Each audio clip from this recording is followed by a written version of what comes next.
వేలాది మంది సాయి భక్తులు ఎదురు చూస్తూ ఉన్న ఘడియలు మరలా రాబోతూ ఉన్నాయి. స్వామీజీతో షిరిడి యాత్ర సెప్టెంబర్ 5 గురువారం నాడు బయలుదేరతాం. సెప్టెంబర్ 6, 7, 8 షిరిడిలో వేలాది మంది సాయి భక్తులతో ఈసారి ప్రపంచవ్యాప్తంగా ఉన్న సాయి భక్తులందరినీ కూడా మేము ఇన్వైట్ చేస్తున్నాం ఈ గొప్ప కార్యక్రమానికి. కాబట్టి మీరు నాతో రావాలి, ఈ యాత్రలో పాలు పంచుకోవాలి అనుకుంటే త్వరితగతిన కింద కనిపిస్తున్న ఫోన్ నెంబర్స్కి ఫోన్ చేసి మీ టికెట్ సెటిల్ చేసుకునే ప్రయత్నం చేయండి. అనంతరం ఆ విధంగా అయిన తర్వాత అందరు వెళ్ళిపోయాట. సాయంత్రం మరల దురందర్ బలరాం వచ్చాట. బాబా పాద సేవ చేసుకుంటున్నాడు. బాబా చిలుం పిలిచి బలరాంకి ఇచ్చాట. బలరాంకి చిలుం పిలిచడం చేత కాదు, మరి బాబా ఇచ్చాడు అంతే. అలాగే అతి కష్టం మీద పిలిచాట. అప్పటిదాకా ఉన్న ఉబ్బసం రోగం మొత్తం పోయిందట బలరాం దురందర్కి. చూడండి, బలరాం దురందర్ సోదరులకి దేనండి చివరి రోజు సహనానికి అక్కడ గిన్నెల మోతలు, ఇక్కడ సెల్లు మోత. అంటే చూసారా, సహనం సహనం అని 16 రోజులు బాబా నాతో చెప్పించాడు కదా. చూద్దాం వీడు ఎంత సహనంతో కూర్చుంటాడు ఈ పూట. వాళ్ళకి ఇప్పుడే తొందర వచ్చింది, గిన్నెలన్నీ దింపే తొందర. ఎంత విచిత్రమో చూడండి. అంటే కార్యక్రమం యొక్క విశేషం తెలియపోతేనే ఇవన్నీ జరిగేది. ఇక్కడ ఏం జరుగుతుంది, ఎంతసేపటికి తిండేనా గొడవ. ఎంత విచిత్రమో చూడండి. మానవుడు పరిగెడుతుంది తిండి తిండి తిండి తిండి. గుడికి పోతే వాళ్ళు ఏం పెడతాడు, దద్దోజనమా పులిహార. పులిహార అయితే రాని పూట గుడికి, దద్దోజనం అయితే వస్తా. ఇదేనా ఆలయానికి వచ్చి కూడా మరల ఈ గొడవేనా? ఇంట్లో ఎలాగో వీటి గురించే మనం పరితపించేది, మరల దేవాలయానికి వచ్చి కూడా ఇదేనా?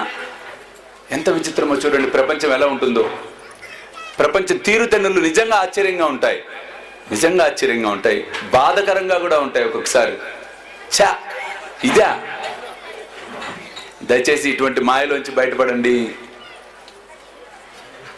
ఈ పొట్టకి ఏం కావాలో బాబా దాన్ని సమకూరుస్తాడు ఖచ్చితంగా. ఆకలితో ఉన్నవాడికి పట్టడన్నం పెడితే నాకు చెందుతుంది అని సాయి మనందరికీ సాయి సచ్చరిత్ర ద్వారా తెలియచెప్తాం అనేది జరిగింది. కాబట్టి పట్టడన్నం అనేది కాదు, కడుపు నిండా ఆకలితో ఉన్న వారికి భోజనం పెట్టే కార్యక్రమమే శ్రీ సాయి భోజన్. కాబట్టి మీరు కూడా ఈ అద్భుతమైన మహాయజ్ఞంలో పాలు పంచుకొని సాయి కృపకు పాత్రలు కావాల్సిందిగా కోరుతున్నాను. వివరాలకు కింద కనిపిస్తున్న ఫోన్ నెంబర్స్ కి ఫోన్ చేయండి. చూస్తూనే ఉండండి శ్రీ సాయి సర్వస్వం యూట్యూబ్ ఛానల్. కాబట్టి తాపత్రయం అనేది వదిలివేయండి. లౌకిక చింతనలు సాధ్యమైనంత వరకు తగ్గించుకునే ప్రయత్నం చేయండి. ఇక్కడ చూడండి, దురందర్ సోదరులు ఎంత గొప్పగా మనకి తత్వాన్ని సూచించారు. ఆ విధంగా చిలుము పీల్చిన తర్వాత ఉబ్బసం రోగం మొత్తం పోయిందట. బలరాం దురందర్ ఆశ్చర్యపోయాడు. ఆ మరునాడు చావడి ఉత్సవాన్ని చూశారట కనులారా. చాలా సంతోషపడిపోయారట దురందర్ సోదరులందరూ. వాళ్ళకి ఆ భాగ్యం కలిగింది. తర్వాత బాబా మహాసమాధి చెందిన రోజు మాత్రం దురందర్ బలరాంకి ఉబ్బసం వ్యాధి అద్భుతమైనటువంటి స్థితిని పొంది బాబాతో నా దర్బారు జనులు అని పిలిపించుకున్నారు. చూడండి, బలరాం దురందర్ సోదరులు అంటే మామూలు విషయం కాదు. మనందరం కూడా ఆ స్థితిని పొందే ప్రయత్నం చేయాలి. కాబట్టి సాయి బంధువులారా, చివరి రోజు మిమ్మల్ని అందరినీ వేడుకుంటుంది ఒకటే, దయచేసి సాయిబాబాను మరవకండి, సాయి సచ్చరిత్రను మరవకండి, సాయి సచ్చరిత్రను గౌరవించండి, సాయి సచ్చరిత్రను పారాయణం చేయండి, సత్ఫలితాలను పొందండి. అందుకే మా డిజిటల్ బ్యానర్ మీద ఒకటే స్లోగన్, సాయి సచ్చరిత్ర పారాయణం సర్వ పాపహరం. క్వశ్చన్ లేదు అందులో. కాబట్టి అంత పరమ పవిత్రమైనటువంటి సాయి సచ్చరిత్ర పారాయణం చేస్తూ అమృతమే రోజుకో బిందువు తాగండి, అందులోంచి రోజుకో బిందువు అమరులు అవ్వండి. కాబట్టి సాయి బంధువులారా, 50వ అధ్యాయం ద్వారా అన్ని గొప్ప సత్యాలు బాబా మనకు తెలియచెప్పడం అనేది జరిగింది.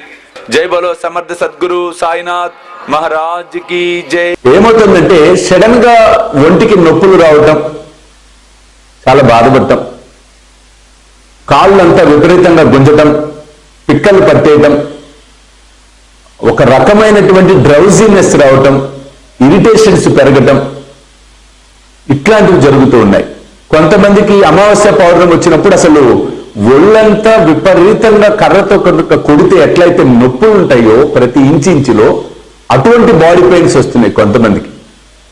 కొంతమందికి ఏమవుతుంది, ఎవరన్నా వ్యక్తులు ఇంటికి వచ్చిపోతే వెంటనే బాడీ పెయిన్స్ వస్తున్నాయి. కొంతమందికి బయటికి వెళ్ళి వస్తే చాలు, కాస్త చక్కగా తయారై బయటికి వెళ్ళి వస్తే బాడీ పెయిన్స్ వచ్చేస్తున్నాయి, కాళ్ళు నొప్పులు, బాగా పిక్కలు అనేది నొప్పులు, గుంజటము, మజిల్స్ లో పెయిన్స్ రావటము, ఇవన్నీ వస్తున్నాయి. ఈ నొప్పులకి ఏంటి గురువు గారు పరిష్కారం అంటే ఒకటి బాబా నాతో చేయించాడండి, మన అస్థిరక్ష తైలము. ఇది నిజంగా అత్యంత అద్భుతం. జస్ట్ ఒక 4 డ్రాప్స్ తీసుకొని ఎక్కడైతే మజిల్ పట్టిందో రబ్ చేసామంటే చాలా వెంటనే అలా రిలాక్స్ అయిపోతుంది.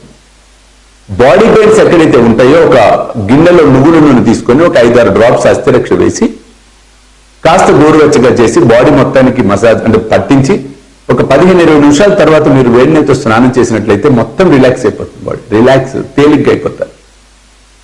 కాబట్టి గాలి నొప్పులున్నా ఇటువంటి నొప్పులు ఏమన్నా ఉన్నా కూడా మన అస్థిరక్ష తైలం ఉపయోగపడుతుంది.